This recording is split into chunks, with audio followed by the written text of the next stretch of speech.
Guys, yun pala guys, nagluluto ako ng bumili pala ako ng ulo ng baboy. Yan guys, oh. Gawin natin siyang sinigang. Yan guys, oh. Ito yung kanyang sahog, siling haba saka ano. Luto muna tayo ng ano guys, panghapunan nating sabaw. Yan guys, oh. Yan ang ating ulam ngayong gabi, bulalo.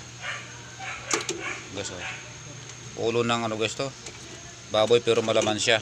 Ayan, oh. Oh. Ito tayo ng sabaw ng bulalong ulo.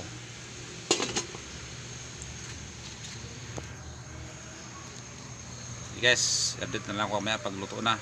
Maraming salamat guys. Upload na naman agad.